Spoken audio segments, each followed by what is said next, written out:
안녕하세요. 박정원 플러스입니다. 이 최근 외교 무대에서 미중 패권 전쟁의 향방이 그 어느 때보다도 정말 이상하게 흘러가고 있는데요. 묘한 장면들이 있습니다. 갑자기 미국이 중국이랑 뭔가 대화를 좀 하자 그러고 좀 약간 중국에 뭔가 잘 지내려는 그런 모습을 좀 보이고 있거든요. 대표적으로 블링컨 이 미 국무장관이 이 중국을 방문할 예정인데 사실 이게 중국이 자꾸 거부하는 걸 오랫동안 미국이 설득해서 받아낸 겁니다. 근데 방중 일정을 잡자마자 일이 터졌죠. 이 중국이 대미 정보 수집을 위해 쿠바에서 스파이 기지를 몰래 운영하다가 이게 적발이 된 그런 상황, 그 의혹이 나온 겁니다. 거기에 대해서 평소 같으면 아마도 난리가 났겠죠. 미국에서 중국을 정말로 공격하고 뭔가 되게 문제를 삼았을 것 같은데 이 미국의 백악관이 오히려 중국과 소통을 강조하면서 이런 중차대한 일을 슬쩍 넘기려고 하는 모습을 보이고 있습니다. 이것만이 아니고요. 지금 현재 미국이 그동안은 디커플링이라 그래서 이 중국을 완전히 이 왕따시키겠다 이런 태도를 갖고 있었거든요. 글로벌 공급망에서 배제하는 그런 전략이었는데 이게 디리스킹으로 바뀌었다는 겁니다. 즉 위험만 좀 통제하면서 중국을 그냥 어떻게든 좀 같이 가보자 이런 쪽으로 바뀌었다고 할 수 있는데 사실 이 얘기 중에 가장 핵심은 미국이 중국을 상대로 장사할 건 다 장사해 먹고 위험만 관리하자 이렇게 보여집니다. 자, 이런 묘한 장면들 속에서 중국이 이 또 다른 묘한 장면, 두 번째 장면을 만들고 있는데요. 미국이 대화를 하자 그러면서 좀 뭔가 좀 그래도 관계 개선에 나선 측면이 있는 반면에 중국은 오히려 강경 대응을 하고 있습니다. 미국이 대화하자는데 마이크론을 제재한 게 아주 대표적이죠. 게다가 이 중국은 주변국들을 압박하는 전랑 외교를 부활시켰죠. 우리나라에서는 이 상하이밍 대사의 발언으로 정말 시끄러운 그런 상황이 됐는데 이 중국에게 당한 게 우리만이 아닙니다. 6월 10일 이 주영국 중국 대사관은 홈페이지에 이 리시 수넥 영국 총리를 두고 이 신구자황이라는 그런 글을 올렸는데요. 이게 무슨 말이냐면 사실을 무시하고 입에서 나오는 대로 짓거린다 이런 뜻입니다. 아니 영국 총리를 두고 입에서 나오는 대로 짓거린다? 이 외교적 수사를 해야 될 이런 대사가 외교관이 주재국 정상을 대상으로 원색적인 비판을 한 겁니다. 자, 이 특이한 현상들이 왜 나타났을까? 얼핏 보면 미국이 대화를 구걸하고 중국이 튕기는 그런 모양새로 보이는데요. 이게 단순하게 보이는 겉의 것만 보면 안 됩니다. 사실 그 안쪽에 이면에는 더 중요한 다른 원인들이 있기 때문인데요. 사실 미중 패권 전쟁에서 그동안 조급했던 미국이 여유를 찾고 있는 거고요. 그러니까 자꾸 대화하자 이런 얘기를 하는 거죠. 중국이 반대로 굉장히 초조한 모습을 보이고 있습니다. 그 이유는 지금까지는 미중 패권 전쟁에서 시간이 중국 편이다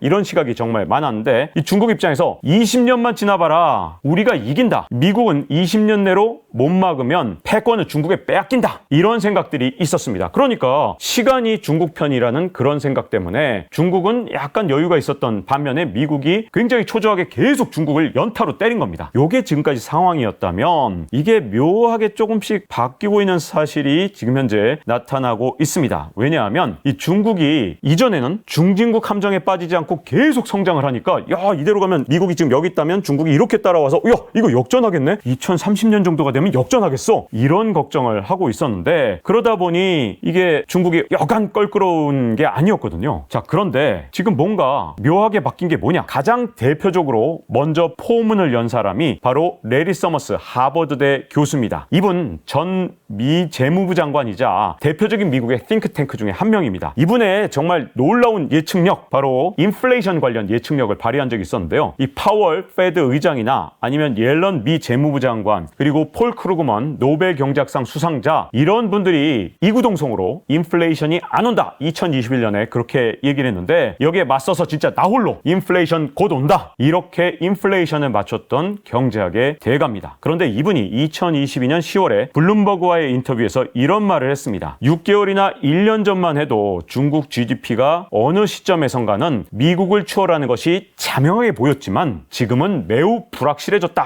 이렇게 바로 레리 서머스가 말을 한 겁니다. 자, 게다가 이건 과거에 1960년대 러시아나 1990년대 일본처럼 미국 막 따라오다가 혼자서 자빠져서 무너졌던 그런 나라들의 모습을 떠올리게 한다. 라는 표현까지 썼던 겁니다. 이뿐만 아니라 이 치밀한 경제 분석도 나오고 있는데 이 중국의 경제가 결국 성장하다가 미국을 못 따라잡고 무너질 것이다. 그 숫자가 나왔습니다. 영국의 세계적인 경제 분석기관 캐피털 이코노미스트는 중국 경제 규모가 2030년쯤에는 미국의 87%까지 커지면서 가장 가깝게 붙겠지만 2050 2050년에는 다시 미국의 81% 선으로 떨어질 것이다. 그래서 중국 경제 규모가 미국을 넘어서는 일은 벌어지지 않을 것이다. 이렇게 말을 한 겁니다. 자, 물론 중국이 미국의 GDP를 이겨도 사실 패권이 중국으로 바로 넘어가는 건 절대 아니거든요. 왜냐하면 미국이 쌓아놓은 그 수많은 인프라와 온갖 우방들의 관계를 그냥 GDP만 넘었다고 해서 중국이 이길 수 있는 것도 아닌데, 심지어 GDP도 미국 GDP를 따라갈 수가 없다? 야, 그러면 패권 전쟁에서 중국이 미국을 어떻게 이기겠습니까? 자, 그러다 보니 시간이 중국 편이 아니라면 미중 패권 전쟁의 어떤 태도 그리고 향방을 완전히 바꿀 수 있는 그런 상황인데요. 그렇다면 이게 왜 레리 서머스 말대로 한 6개월 전만 해도 그런 생각을 안 했는데 왜 지난해 10월부터 그런 생각을 하면서 뭔가 미중 패권 전쟁에서 미국이 좀 더 시간이 갈수록 유리한 모습이 될 것이다, 이렇게 바뀐 데는 분명히 이유가 있겠죠. 자, 그 이유, 중국이 드디어 성장의 한계에 부딪혔고 그게 진짜 숫자로 드러나기 시작했기 때문입니다. 자, 이러면 또 중국 경제 위기론이냐? 이거 10년 전부터 들었는데 또 같은 소리냐? 이렇게 얘기하시는 분들이 계실 텐데, 중요한 건 중국 경제가 위기냐 아니냐 이런 것들이 아니라, 자, 빚과 부동산,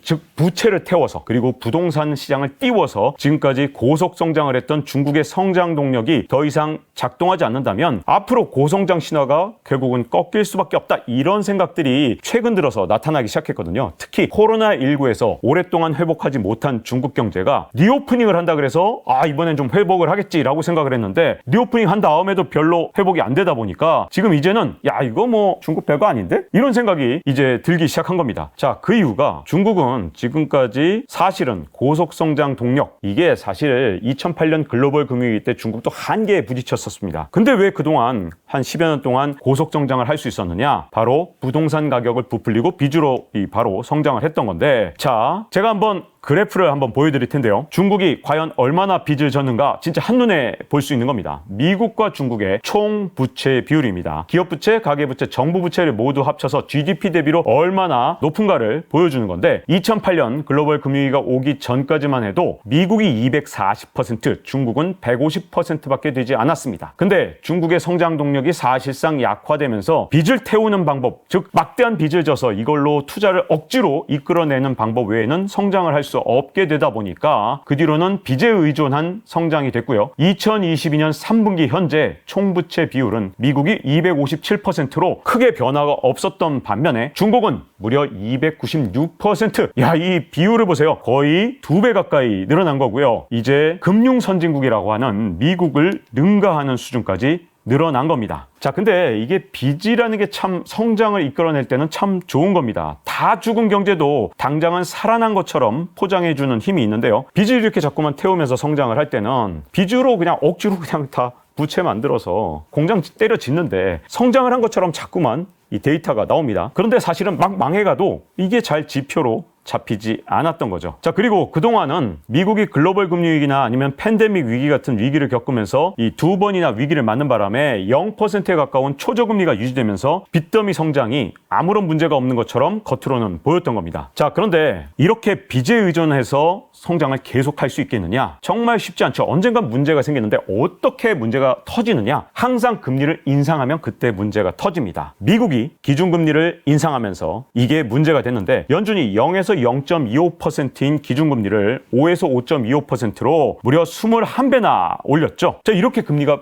엄청나게 올라가면서 사실 미국 연준이라는 그런 곳은 세계의 은행이라고 불릴 정도로 세계의 온갖 금리의 지표가 되는 그런 곳이잖아요. 그래서 이 빚을 통한 성장을 계속해서 하기가 정말 힘들어진 이유가 돈값이 진짜 엄청나게 비싸진 겁니다. 그러니 이제는 지금까지 빚을 통한 성장을 했던 것에 대한 가혹한 청구서가 날아올 수밖에 없는 거죠. 자, 그 대표적인 사례, 사실은 빚으로 막 태워서 성장을 하다가 쾅 하고 무너지는 대표적인 과거의 사례가 바로 1929년 세계 대공황, 2008년 글로벌 금융위기, 1990년 바로 일본 경제의 몰락 같은 건데요. 빚으로 더 큰 버블을 만들고 더 오랫동안 버블을 즐겼을수록 청구서의 금액이 커지면서 위기의 규모도 더 커질 수밖에 없습니다. 게다가 중국이란 나라가 미부선로, 부자가 되기 전에 늙고 있는 상황에서 가까스로 빚을 태우고 있었으니 이제 더 이상 빚을 태울 수 없는 그런 상황이 되게 되면 결국 중국의 성장률이 예전같이 못하게 될 것이다. 중국 위기가 오느냐 안 오느냐는 지금 그렇게 중요한 문제가 아니에요. 성장률이 떨어지면 미국을 못 따라잡고 혼자서 이렇게 훅 하고 떨어지는 그런 상황이 되는 거죠. 그래서 2030년 미국과의 격차가 정점을 이뤄서 가장 격차가 줄어드는데 그 뒤로는 거꾸로 중국이 몰락해가면서 격차가 점점 더 커질 것이라는 전망이 나오게 된 겁니다. 자, 그러면 여기까지 오면 그러면 미중 패권 전쟁에서 미국이 앞으로 쉽게 이길 거냐? 자, 근데 이렇게 보기는 좀 쉽지 않은 게 세상의 흐름이 그렇게 간단하지는 않습니다. 왜냐하면 이 패권 전쟁에서 가장 위험한 순간은 패권 국가를 추격하던 2위 국가가 이대로는 1위 국가를 이길 수 없을 것이다. 이렇게 비관에 빠지잖아요. 요때 이 2위 국가가 끔찍한 선택을 한 경우가 정말 많았기 때문입니다. 자, 이와 관련해서 미국에서 굉장히 선풍적 인기를 끌었던 대표적인 책이 있는데 바로 2022년 하반기에 나왔던 데인저 존입니다. 자, 이 책 바로 미국의 정치학자 마이클 베클리나 그리고 할 브랜즈가 함께 집필한 책인데요. 우리나라에도 번역돼 나왔더라고요. 근데 이 책이 가장 위험한 시기로 꼽는 시기가 향후 10년입니다. 중국이 그나마 미국을 가깝게 따라잡는 그 시기, 향후 10년이 굉장히 위험하다라고 분석을 하고 있는데 왜냐? 왜 이게 위험하냐? 시간이 미국 편이라는 건 이 책도 인정을 하거든요. 근데 왜 10년이 위험하냐 하면 후발 강대국들은 이제 선진국, 가장 이제 최강의 강대국을 따라잡을 수 없다는 비관에 빠지게 되고 기회의 창이 닫히게 되면 모든 걸 걸고 정면 승부를 벌이는 습성이 있다는 겁니다. 그 대표적인 사례가 1914년 1차 세계대전을 일으킨 독일, 1941년 태평양 전쟁을 일으킨 일본, 이런 나라들이 전부 다 이 후발주자로 정점을 지난 어떤 강대국 후발주자의 함정에 빠져서 전쟁이란 선택, 극단적인 선택을 했다는 겁니다. 만일 독일이나 일본이 시간만 가면 자기들이 이긴다, 즉 시간이 자기 편이라고 생각했다면 전쟁까지 일으킬 필요는 없었겠지만 정말 초조해지니까 결국 전쟁으로 이어졌다는 겁니다. 자, 이렇게 되다 보니 미국에서는 이게 지금 계속 공개적으로 말을 막 하고 있어요. 미국이란 나라는 민주국가고 자유롭게 자기 의견을 말하는 그런 나라다 보니까 이게 자꾸 공개석상에서 자꾸 발언으로 나오거나 기사화되거나 책까지 출간되고 있습니다. 근데 중국도 이걸 점점 깨닫게 된 것 같습니다. 미국에서 공공연하게 얘기하는데 처음에는 인정하기 싫었겠지만 자기들도 자기 경제들이 이렇게 막 계속해서 고속성장하기는 좀 어려워 보인다는 걸 스스로 좀 알게 된 게 아닌가 하는 생각이 들거든요. 그 증거가 뭐냐? 중국이 최근 들어서 전랑 외교, 즉 늑대 외교를 다시 부활하는 그런 움직임을 보이고 있는데 이게 중국의 초조함을 보여주는 것 같습니다. 만약에 중국에게 여유가 있다면 이런 공격성을 보일 필요가 없는 거죠. 근데 중국이 만약에 이런 진짜 와, 내가 시간이 우리 편이 아니네, 시간이 가면 우리는 이 미국 따라잡을 듯 하다가 결국 우리 스스로 몰락하겠네, 이런 생각을 하면서 더욱더 뭔가 파란을 일으키는 뭔가를 해내지 않으면 패권 전쟁에서 결국은 자기들이 질 거라는 것, 이런 것들을 자꾸 스스로 자각하고 뭔가 좀 더 과격한 행동에 나설 가능성이 점점 더 커지는 거죠. 대표적인 그런 어떤 카드 중에 하나가 바로 대만 침공 카드. 사실 생각해보세요. 시간이 지나면 한 10년쯤 지나면 중국이 미국을 따라잡고 그 다음에 세계 최강 국가 또는 세계에서 가장 GDP가 큰 국가가 된다. 한 1, 20년 지나면 자기들이 무조건 이긴다, 이렇게 생각을 한다면 대만을 굳이 침공할 이유가 없어질 겁니다. 왜냐하면 시간은 내 편이니까, 우리가 점점 더 잘 살게 될 거니까. 그런데 그렇지 않고 자기들이 자기 스스로 몰락하는 그런 상황이 된다면 이 그나마 미국하고 가장 근접했을 때 대만을 침공하고자 하는 그런 욕구가 커질 수밖에 없고요. 심지어 이렇게 경제가 꺾일 때 불황이나 혹은 위기가 온다면 국내에서의 불만, 중국 국내에서의 불만을 해외로 돌리고 외부의 적으로 돌리기 위해 대만을 침공하는 극단적인 선택을 할 가능성이 더 커질 수밖에 없는 거죠. 여기까지 가지 않더라도 이 중국 입장에서는 일단 뭔가 자꾸 분란을 일으키고 문제를 일으켜서 뭔가 미국하고의 격차를 줄이려는 그런 행동을 할 수밖에 없고요. 그러다 보면 이 대만 침공 이전의 카드는 경제적으로 뭔가 하여튼 영향을 미쳐서 미국한테 뭔가 문제를 일으키거나 미국을 직접 상대하기가 아무래도 버거우니까, 세계 최강을 직접 상대하기가 버거우니 주변 국가를 괴롭히는 그런 방법을 쓸 가능성이 굉장히 커지는 거죠. 이걸 앞으로 10년 안에 해야 된다. 중국 입장에서 얼마나 지금 현재 야, 이거 큰일인데? 라는 생각이 들 수밖에 없겠죠. 자, 여기까지 보면 왜 미국이 지금 현재 디커플링에서 디리스킹으로 바꾸려고 하는지가 드러납니다. 자, 지금 디커플링 하는 과정에서 미국 경제도 타격을 받았죠. 어쨌든 인플레이션 더 가속화됐고 어쨌든 경기도 이전보다 더